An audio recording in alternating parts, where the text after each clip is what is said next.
Back to news. యువతిపై హత్యాయత్నం కేసులో ప్రేమోన్మాది భరత్ ను పోలీసులు అరెస్ట్ చేశారు. భరత్ ను మీడియా ముందు ప్రవేశపెట్టారు. ఈస్ట్ జోన్ డీసీపీ ఆఫీస్ నుంచి లైవ్ ద్వారా చూద్దాం. ఒకే ఏరియాలో పుట్టి పెరిగిన వాళ్ళు, ఒకరికొకరు పరిచయం ఉన్న వ్యక్తులు, అబ్బాయి అమ్మాయి మధ్యలో ఒక విధమైన ఫ్రెండ్షిప్ ఒకటి ఏర్పడింది. ఆ ఫ్రెండ్షిప్ తల్లిదండ్రులకు, ఇరువైపుల తల్లిదండ్రులకు ఇష్టం లేదు. అది బయట పెట్టుకోవడం కూడా వాళ్ళకి ఇష్టం లేదు. సామరస్యపూర్వకంగా చేసుకుందామనే ఉద్దేశంతో భరోసా సెంటర్కి వెళ్ళడం జరిగింది. వాళ్ళు ఎవరు కూడా కంప్లైంట్ ప్రిఫర్ చేయలేదు. పిల్లలు ఈ విధంగా చేస్తారని కూడా వాళ్ళు భావించలేదు. వాళ్ళు మా కళ్ళ ముందే పెరిగిన పిల్లలు కదా, వాళ్ళు ఎందుకు వీళ్ళని కేసులు పెట్టి చదువుకున్న పిల్లలు కదా అని చెప్పేసి వాళ్ళ ఉద్దేశంతో వాళ్ళు చేయడం జరిగింది. ఇంకోటి, వాళ్ళిద్దరు కూడా సేమ్ కమ్యూనిటీ, అయితే రిలేషన్ ఏమీ లేదు. నడుచుకుంటూ వచ్చాడు, అక్కడే ఉంటాడు. అతను ఒక్కడి ఇన్వాల్వ్మెంటే ఉంది ఇప్పటివరకు.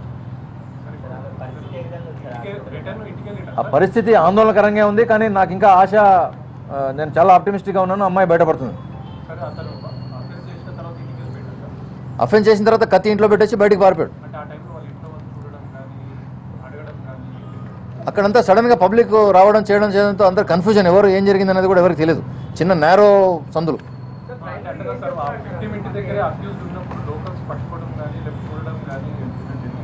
అది చిన్న స్లమ్ ఏరియా. సో అక్కడ అందరూ ఏం జరుగుతుందని అందరూ తెలుసుకొని వచ్చేలోపే అతను అక్కడి నుంచి పారిపోయాడు. ఈవెన్ చాలామంది పోలీసు వాళ్ళకు కూడా ఇమీడియట్గా దొరకలేదు కదా. ఒకవేళ ఉన్నాడు అనుకుంటే దొరికిండేవాడు. We also do not no.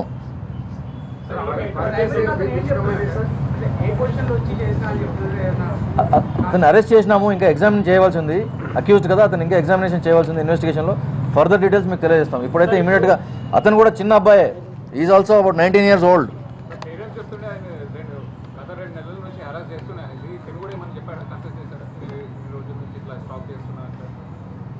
ఈ అబ్బాయిని ఇంకా ఇప్పుడు అతను కూడా ఇప్పుడు అఫెన్స్ చేసి ఉన్నాడు. అఫెన్స్ చేసిన వ్యక్తి కూడా ఒక షాక్లో ఉన్నాడు. అతనికి ఏం గతంలో క్రిమినల్ హిస్టరీ లేదు. ఒక యువకుడే ఆ యువతితో అబ్జెక్షనబుల్గా ఉన్నాడు. అక్కడ తల్లిదండ్రులకు ఇష్టం లేదు. పిల్లలు ఇద్దరు సన్నిహితంగా ఉండడం తల్లిదండ్రులకు ఇష్టం లేదు. అందుకనే వాళ్ళు ఏ కేసు కూడా పెట్టుకోలేదు. అయితే ఈ సంఘటన ఈ విధంగా చేశాననే షాక్లో అబ్బాయి ఉన్నాడు. ఇంకా మేము స్లోగా అతను అబ్బాయి రికవర్ అయిన తర్వాత ఇంకా ఇన్వెస్టిగేషన్ చేస్తాం. ఇప్పుడు అరెస్ట్ చేసిన విషయాన్ని సెన్సేషనల్ కేసు కాబట్టి మేము అరెస్ట్ చేసామనే ఉద్దేశంతో ఈరోజు ప్రెస్ మీట్ పెట్టి చెప్పడం జరుగుతుంది. కాలేజ్కి వెళ్తాం. 8:45 కాలేజ్కి వెళ్తా ఉంది. దాడి చేయాలని ఉద్దేశం లేకపోతే కత్తి ఎందుకు ఉంటుంది? ఉండొచ్చు. అదే ఎగ్జామిన్ చేయాలి. ఇంకా ఇద్దరు both belong to SC Mala community. ఇప్పుడైతే 307 కదా, అటెంప్ట్ టు మర్డర్ ఉంటుంది. తర్వాత ఆమె మైనర్ కాబట్టి పోక్సో ఉంటుంది.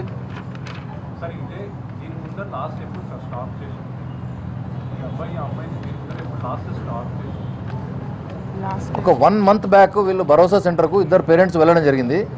వెళ్ళిన తర్వాత వాళ్ళకి ఏం కేసు వద్దు అని చెప్పేసి వాళ్ళు అక్కడే మాట్లాడుకున్నారు సామరస్యపూర్వకంగా.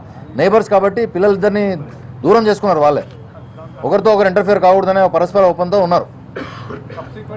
సబ్సిక్వెంట్గా ఏం జరగలేదు. అయితే ఆ అబ్బాయి ఇంటి పైకి వెళ్ళి రూఫ్ టాప్ నుంచి అమ్మాయిని చూడడం చేయడం అట్లాంటివి చేసేవాడని అన్నారు. అంతకుమించి వేరే వైలెంట్ ఇన్సిడెంట్స్ రిపోర్ట్ కాలేదు. ఇంకోటి, వాళ్ళు లోకల్ పోలీసు కూడా చెప్పలేదు. వాళ్ళు ఆ ఏరియాలో కూడా ఎవరికి తెలియొద్దు అని అనుకున్నారు వాళ్ళ గురించి. స్టూడెంటే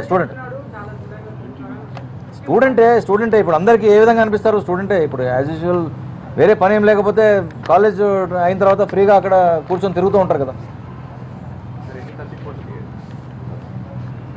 మల్టిపుల్ ఉన్నాయి. ఎస్పెషలీ తల దగ్గర ఉన్నాయి. ఆమె కాపాడుకోవాలని ప్రయత్నం చేసినప్పుడు చేయి అడ్డం పెట్టినప్పుడు 2 చేతులకు కూడా తగిలినాయి. వేళ్ళకి, చేతులకి ఇవంతా కూడా తగిలినాయి. ఇంకా ఆ విషయాలన్నీ ఇంకా ఆయన కనుక్కోవాల్సిందే. అని we have to still question him. Is also under state of shock.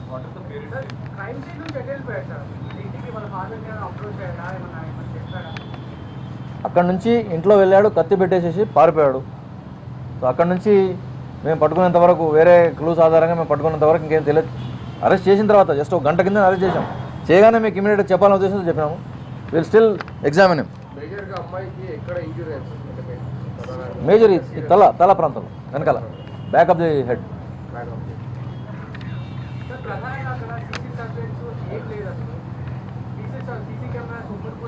CCTV అంటే అది బీదలు నివసించే ప్రాంతం, పూర్తి అసలు ఇరుకు సందులు. ఒక ఇంటి, అది సందు అని కూడా చెప్పడానికి కాదు, ఒక ఇంటికి ఇంకో ఇంటికి మధ్యలో ఉన్న ప్రాంతం అది. దాని మధ్యలోనే వాళ్ళంతా కమ్యూట్ చేస్తూ ఉంటారు.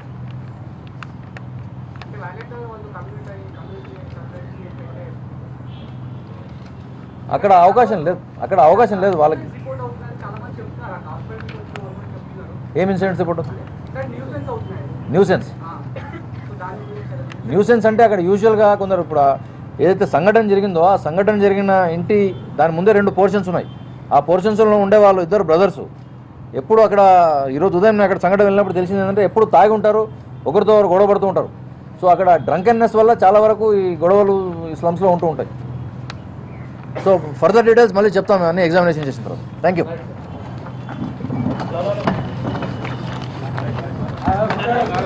కాపీ ఇచ్చేసి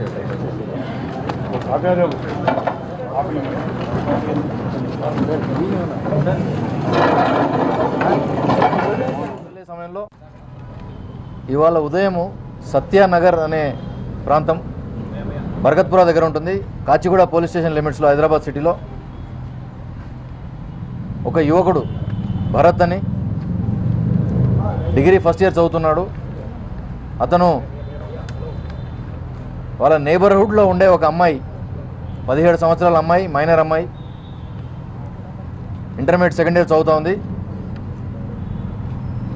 తన ప్రేమను అంగీకరించలేదని, తనతో మాట్లాడడం లేదని ఒక ఉన్మాదంతో ఆ అమ్మాయిని ఒక కత్తితో దాడి చేసి తీవ్రంగా గాయపరిచినాడు. ఇమీడియట్గా అమ్మాయిని అక్కడున్న వాళ్ళు వాళ్ళ తల్లిదండ్రుల సహాయంతో ఆసుపత్రికి తరలించి అక్కడి నుంచి మెరుగైన వైద్యం కోసం యశోద హాస్పిటల్ కూడా తరలించడం జరిగింది. అక్కడికి మేము వెళ్ళి విక్టిమ్ను చూసి రావడం జరిగింది. తర్వాత సీన్ ఆఫ్ క్రైమ్ చూసినాము. ఆ సత్యానగర్లో ఇరుకైన సందుల్లో విక్టిమ్ ఇంటికి దాదాపు 10-15 అడుగుల దూరంలోనే ఈ నిందితుడి ఇల్లు కూడా ఉంటుంది. అక్కడే కాలేజీకి వెళ్ళే సమయంలో ఉదయం 8:45 ఈ అమ్మాయిని అటకాయించి కత్తితో దాడి చేయడం జరిగింది. కొబ్బరి బోండాలని నరకడానికి యూజ్ చేసే కత్తిని ఇతను సంపాదించాడు. ఆ కత్తిని తీసుకొని వచ్చి సడన్గా నరకడం. అక్కడున్న వాళ్ళు ఇమీడియట్గా అది అరుపులతో అక్కడున్న వాళ్ళు వస్తే అక్కడ నుంచి పారిపోయినాడు. సో అమ్మాయిని హాస్పిటల్లో జాయిన్ చేసిన తర్వాత డాక్టర్లు అందరితో మాట్లాడి ఆమెకి మెరుగైన ట్రీట్మెంట్ ఇప్పిస్తున్నాము. ఆ అమ్మాయి త్వరగా కోలుకుంటుందని ఆశిస్తున్నాము. ఎందుకంటే ఇటువంటి సంఘటనలో విక్టిమ్స్ ఫైట్ చేస్తూ బయటికి రావాలి. వచ్చినప్పుడే ఒక మంచి సందేశం ఇవ్వడం అవసరం ఉంటుంది. ఈ నిందితుడిని ఈరోజు ఒక 4 టీంలు, పోలీస్ టీంలు కాన్స్టిట్యూట్ చేయడం జరిగింది.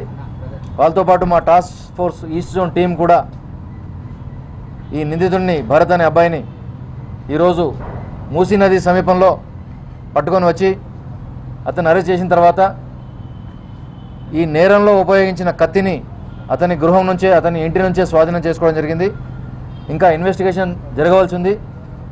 ఆ విక్టిమ్ స్పృహలోకి వచ్చిన తర్వాత ఆవిడ్ని కూడా ఎగ్జామిన్ చేసి ఏమేమి జరిగింది, ఎందుకు ఆ విధంగా జరగాల్సి వచ్చింది, దానికి సంబంధించిన సంఘటనలు, ముందు వెనక ఉన్న సంఘటనలన్నీ కూడా ఇంకా ఇన్వెస్టిగేషన్లు నిర్ధారించుకొని ముందుకు వెళ్తాము.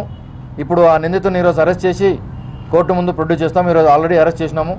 మేము విక్టిమ్స్ ఎవరిని కూడా, అరెస్ట్ చేసిన వాళ్ళని ఎవరిని కూడా, ముద్దాయిలను ఎవరిని కూడా చూపించే ఇది లేదు. కాబట్టి ఇప్పుడు